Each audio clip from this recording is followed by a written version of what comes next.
Welcome. This is a reading for a 5-1 cross of the plane manifesting generator. And we're looking at a split definition. And anytime we see a split definition, we know that there's going to be a dilemma in the bridging gates, right where the two areas of the chart connect. So if you're looking at the chart and you're new to human design, what you're going to look at is the centers that are activated, the colored in centers. And these centers are activated because they have channels that connect them. The channel is the life force energy. The channel carries essentially a frequency that's in the aura. And so you'll see that we have these different areas of definition. We have that sacral center with the 34 connected to the G center, the 10, and that 34 also going up to the throat, connecting to the 20, and then the 1648 from the throat to the spleen. And we see that this is one unit, one area of definition. So this is one half of this individual, one part of them. And if we look at it, this is a part, 34, 10, we have this powerful sacral power skills, the power to be yourself, the power to stand by yourself, to be empowered, not to let anyone else interfere with you, and ultimately to survive. Then we have that 34-20. This is all part of integration circuitry. So one part of this individual is very much focused on survival and personal empowerment. And we have the pure manifesting generator channel of the 34-20. This is busy in the now, busy doing in the now. These are multitaskers. This manifesting generator aura, the pure manifesting generator, unlike others who are listed as manifesting generators, but are really generators with manifesting potential. So here we have this pure manifesting generator aura. And so half of this person is essentially this busy doing things for themselves in the now. Busy for themselves in the now. Doing. Multitasking. It's correct for this person to start more tasks than they finish. Oh, it's okay. You can say hi if you want to. Hi, that's me. Yeah. And then we also see this gate of skills. The channel of skills. Gate 48, the gate of depth, and 16. And really, this is a very talented person who is talented through repetition. It's interesting because on the incarnation cross, we have gate 36. And gate 36, part of this incarnation cross of the plane, always wants something new, wants new experiences. But then, on the other side, and again, we're talking about half of who the person is here because it's a split definition. Going to that 1648, we see somebody who can do the same thing over and over again. Somebody who's capable of repetition to perfect the skill or the talent. But as we're about to see when we look at the split definition, that's not necessarily what this person wants to do, because there's going to be a huge pull towards that 35-36 channel. And so to compare the two, if we look at the 1648 on the left, here's somebody who can learn the piano and take lessons every day or every week for 10 years and master the piano. But on the other side of it, the 36-35 is someone who doesn't even want to take the second lesson. They want to take drums one week, saxophone the next week, and it's kind of the jack of all trades, right? That's one of the nicknames. But we'll see that channel's not filled in. It simply is part of the incarnation cross, and then there's an empty space there in gate 35, an unactivated gate 35. And what that means in short is that there's going to be a real pull towards having new experiences. But we'll get to that momentarily. So what I want you to do is when you look at a chart like this, to see the two different areas. Again, we have that sacral connected through integration circuitry to the G center in the throat. within the throat, connected through logic, circuitry, this skills, this channel of talent, this channel of skills connecting the gate of talent and the gate of depth. And this is one half of the person. But on the other side, there's the emotional authority, the solar plexus connected to the root. And this is a split definition chart. So there's two distinct sides here, very different sides. On the one side, we have the skills and the repetition and the survival and the empowerment and the busy, doing. And on the other side, we have an emotional person connected with this emotional wave, this tribal wave, the 1949. So the 1949, it's a ratchet wave. There's all different kinds of emotional waves. The ratchet wave means things build up and build up and build up until they break. It's the straw that breaks the camel's back. It's the theme of something happened months ago and it's finally bubbled up to the surface. And finally, like that movie with the newscaster, what is it, Newsroom or something, I can't take it anymore. I'm mad as hell and I'm not going to take it anymore. That's what happens with tribal circuitry. It just ratchets. It is a ratchet wave. Yeah. So the thing is, there's these two very distinct sides. One is the ratchet wave in the emotions and essentially, this kind of, emotional being that also contains the 6 and the 36, which is the personality, sun and earth, meaning a huge part of the personality is connected to the emotions and to the emotional center, which is not just what we think of when we think of emotionality. Normally when we think of emotionality, we think of somebody who's touchy or sensitive or something like that. That's not what it is. I mean, it is a channel of sensitivity. There is a sensitivity there, not even necessarily emotional sensitivity, just a sensitivity to food, a sensitivity to smell, sensitivity to touch and to taste and all these things. So there is a sensitivity there, but it's not what we think of when we think of emotionality. In fact, people who have a defined solar plexus can often appear strong emotionally in the sense that their emotional state is not at the mercy of their environment or the people they're around. It's independent of it. So it does have its own frequency. But the emotional center in human design, it's what gives the color to life, the scent of life. It's what, it's food, it's sex. Gate 36, which is in this incarnation cross, is a sexual gate. It's the gate of actual penetration.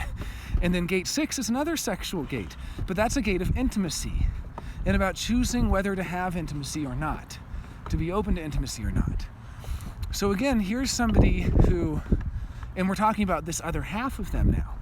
We've seen in the first half we looked at a survivor who's busy doing all the time, building up the skills, the repetition, the same thing again and again and again, becoming an expert in it through practice in this very logical, survival-oriented integration being. Now on the other side, where the personality is, we see sensuality, we see food, we see sex, we see music, and all of these things in the emotional center, art, and the kind of the pleasures of life and the pains of life, and the parts of life that are meant to be savored.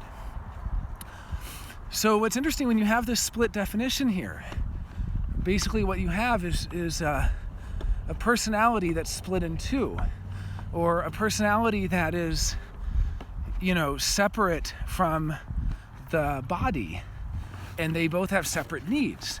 So on the personality side, we have the need for new experience, the need for adventure, the need for sort of going out on that experiential way and seeing what experiences life has to offer, the need for intimacy, the need for tribal connection. The 1949 is a tribal gate, a tribal channel, two tribal gates, which have to do with eliciting material resources with a certain possessiveness.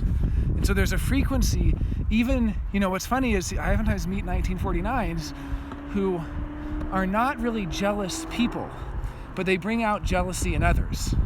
Or they might have an unspoken jealousy or possessiveness that comes out in others. It's really interesting to watch. Other people getting jealous around you,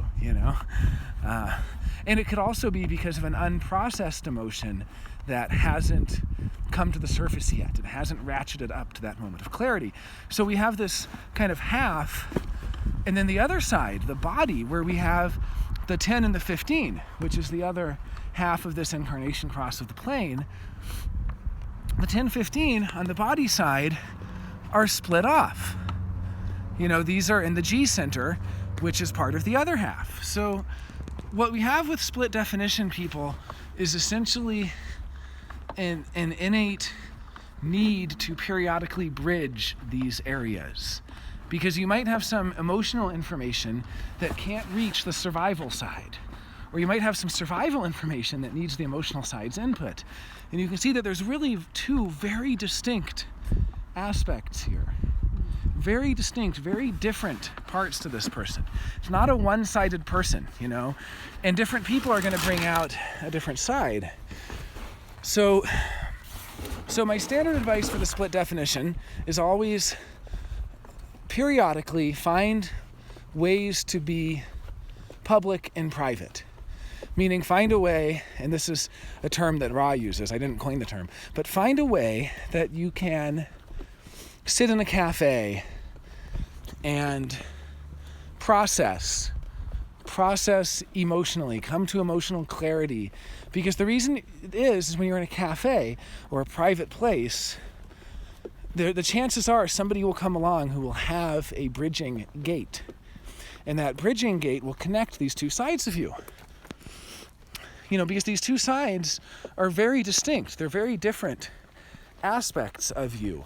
And they're disconnected by default. There's nothing wrong with it. People who have split definition and start learning about it often wish they were single definition. Meaning they wish that they had that gate that's missing, that 59 that's missing, or that 36, that 35 that's missing. But what they come to realize is it's not missing. It's not needed. It can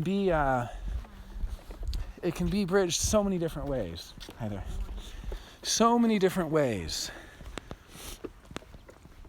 And so the bridging is not, it's not something that you depend on.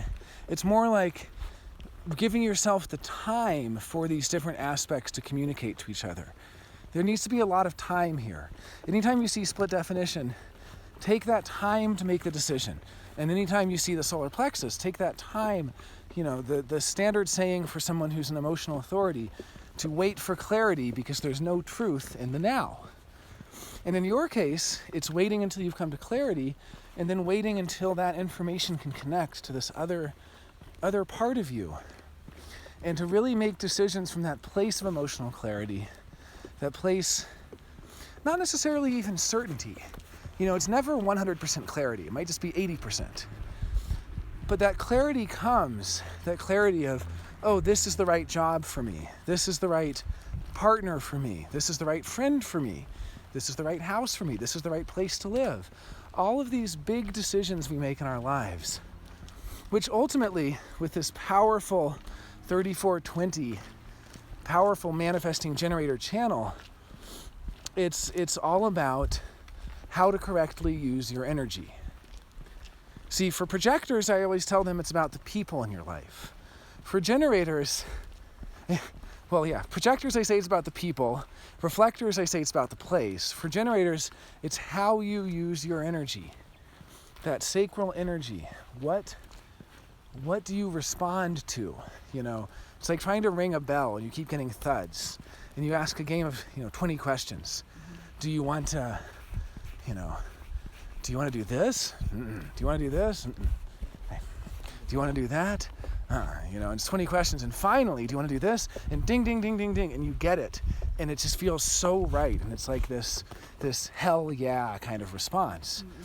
Well, now because your sacral center, which is the bell that responds or that resounds to the right input, is separate from the solar plexus, which gives the emotional clarity, what ends up happening is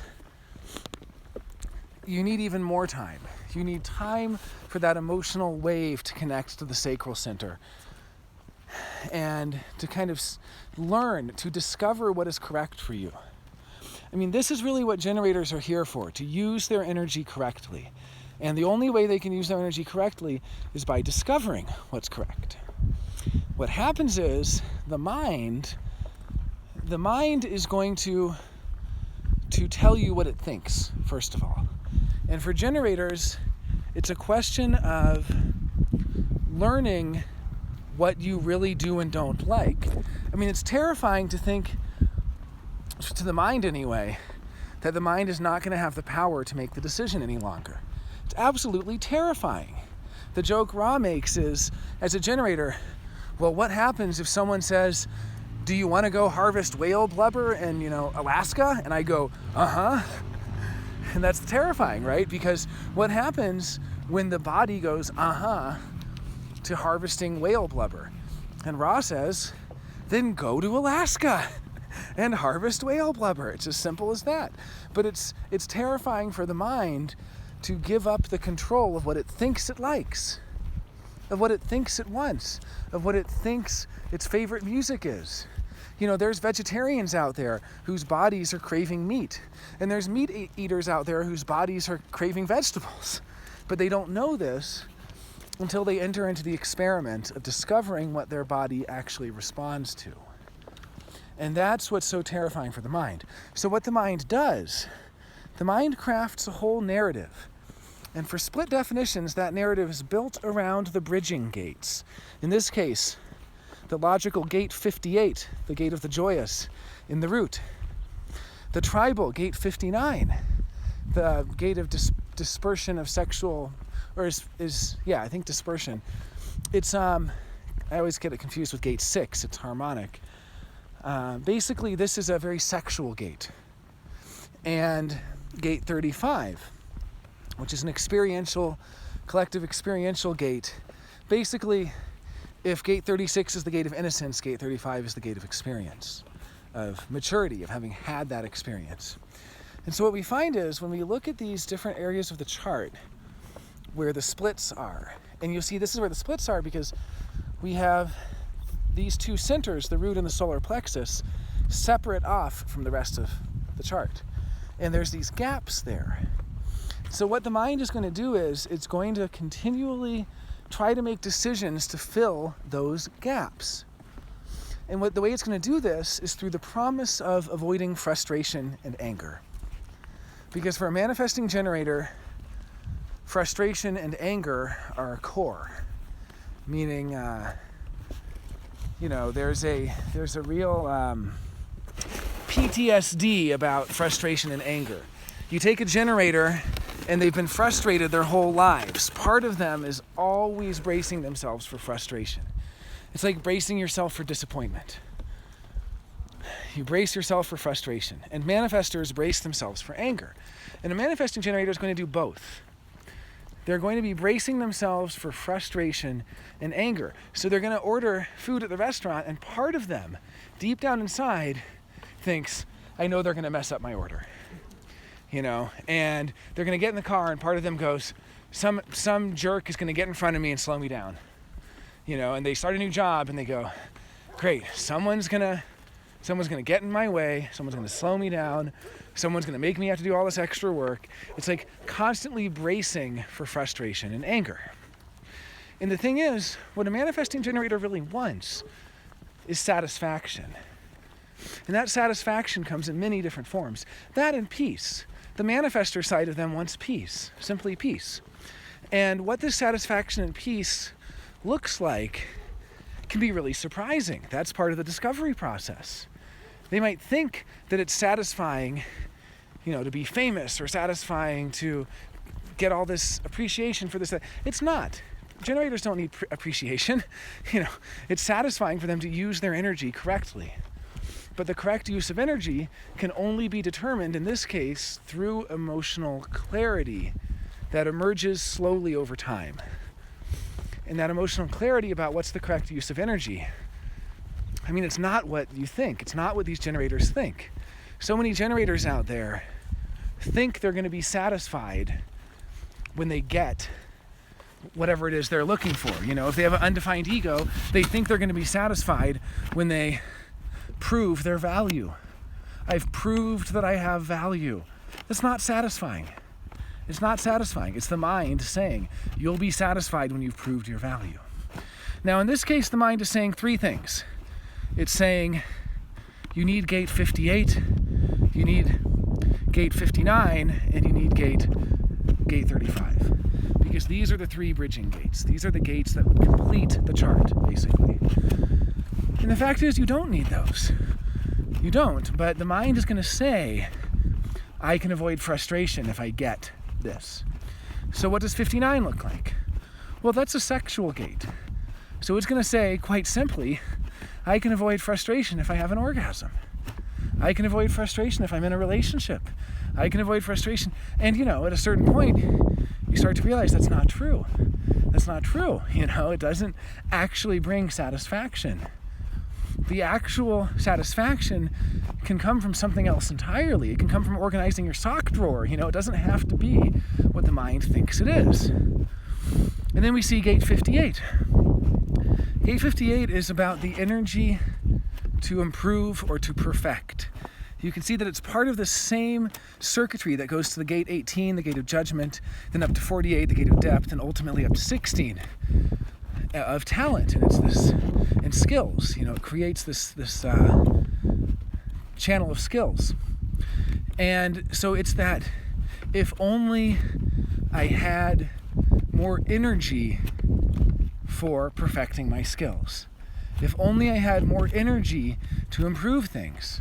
If only I had the fuel, basically, then I wouldn't be frustrated and angry. So it's this feeling of not having enough gas, basically, not having enough fuel, not having enough energy to really put into that process of perfecting. And it's simply not the case. First of all, there's always going to be people in your life who have that gate. I have gate 58. So I fuel others in their process of perfecting, and I give them energy and energize them to do that work, to do that repetition. So, but also equally, the split definition can get hooked on people who give them that, feeling like they need that. You know, if only I have the energy for this repetition, then I will avoid frustration. And finally, we have gate 35. And gate 35 is a very emotive gate. It's the voice of I feel. And it's basically looking back on having had the experience. It's a maturity gate, kind of like 42 in the sacral, but it's a gate of it's an experiential gate that's about having had the experience and having been experienced and looking back on the experience. And so it's kind of saying, if only I get to the place where I've had that life experience, then finally I'll be satisfied. Finally, I'll get to the place where I've had the experience, and then I can sit on the hay bale and watch the moon rise and reflect on my life. And then I'll be satisfied. So it's projecting that satisfaction out into a future point when that peace. Then I'll have peace and satisfaction once I've had the experience.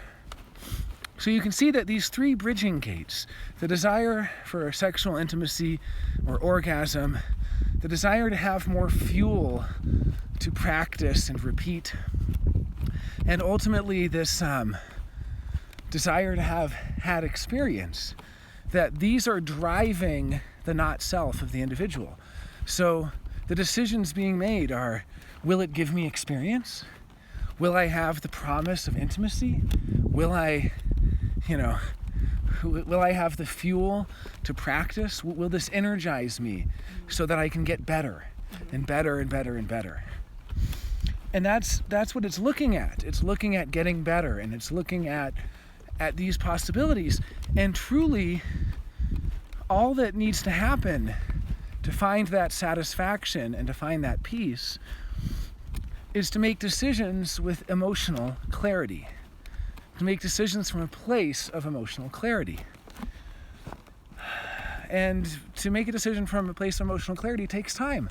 Some things might take months or years to become clear on. Others might just take a few days, but you can't force it. Saying, I had someone whose solar plexus defined, emotional, and asked me, someone proposed marriage to her. Her partner proposed marriage. And she said, well, how do I know what decision to make? And I said, well, wait for emotional clarity. She said, really? Because I've been doing all these pros and cons lists and thinking about it, and but I'm trying to do what human design advises and wait for clarity. But how do I know?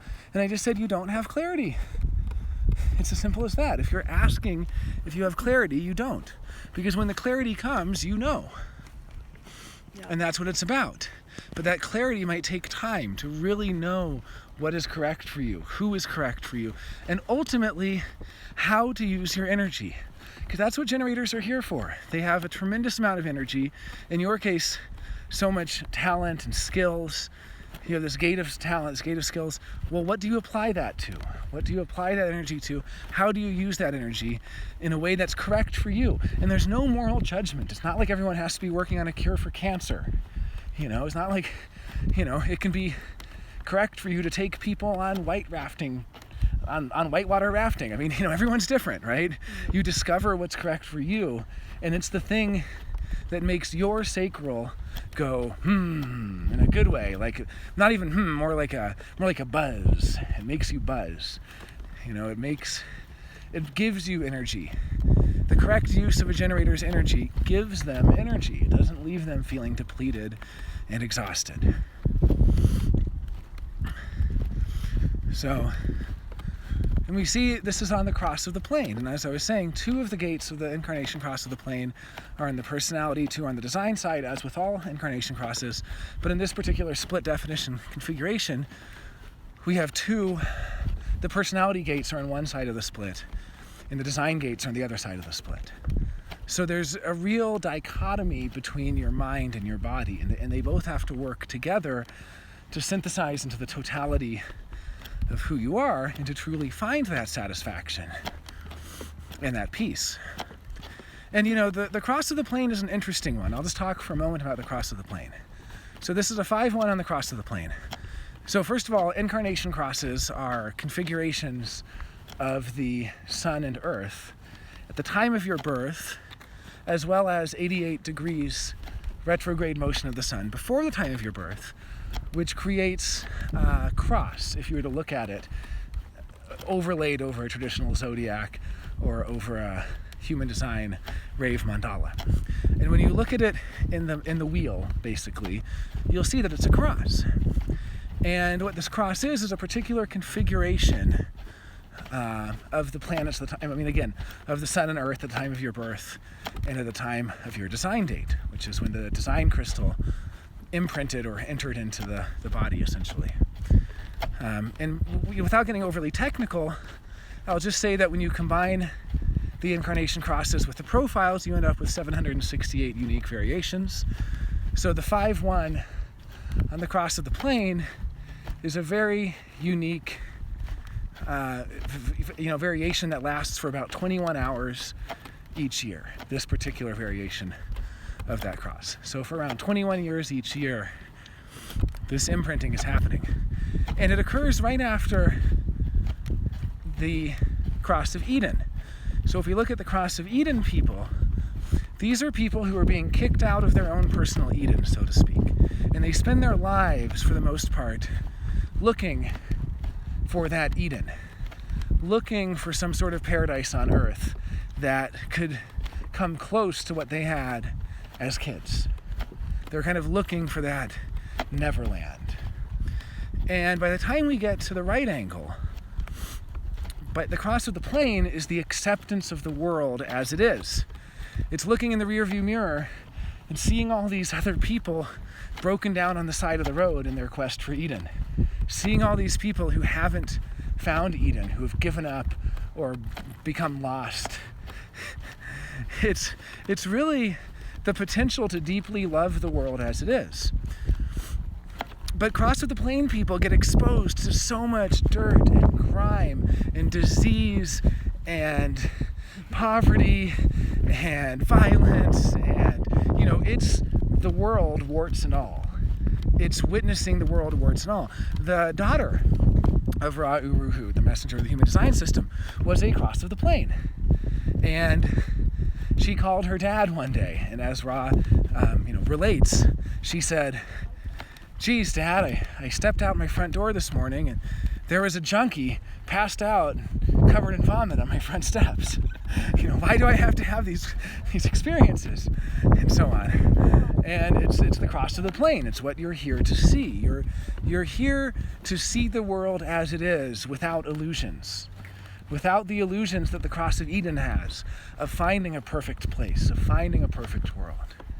You're kind of here to see that everywhere has its dark side, its darkness. Everywhere, one of the gates of the cross of the plane is the darkening of the light. And your personality sun is not on gate 36. That would be if you were born March 17th. That would be the Piscean version of it. And those are the ones who are really here to see the crisis everywhere. But for you, it's on the 6. It's on the tribal side. It's really more here to see the intimacy of it all and to experience the intimacy or not, to be discerning in who you have intimacy with and who you share that with. But it's ultimately a deep acceptance of imperfection. And despite the fact that you have this gate of judgment and all of this perfecting circuitry trying to improve things, it's a real wisdom that the world is not perfect and it'll never be. And interestingly, it's the binary of kind of some of the most and least spiritual people you find. And I say least in the sense of the deep skepticism and paranoia about organized religion, but I see the most in that these people are deeply part of the material plane. It's the cross of the plane. It's our plane. The plane is Earth. The plane is the world we live in. And there's a spirituality there. Not what we consider spirituality, not the organized religion kind, but there's an ability to really embrace the world as it is. And there's a real spirituality to that. All right. Thank you all for listening.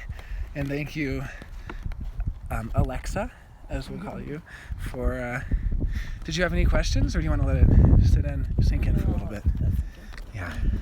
For those at home, I'm doing this reading as we walk along the river trail in Santa Fe, and I always make sure to talk into the left ear of someone I'm doing a reading for, because the right ear responds in the moment. So the right ear is what senses danger and reacts quickly, or comes up with a quick response. The left ear, it reverberates, it echoes, and things that are said into the left ear come back days and weeks later. So I always talk into the left ear. That's a little tip I picked up from Ra. Well, thank you, Alexa, and thank you, everyone at home, for listening. Thank you. I hope you've enjoyed this. Thanks so much.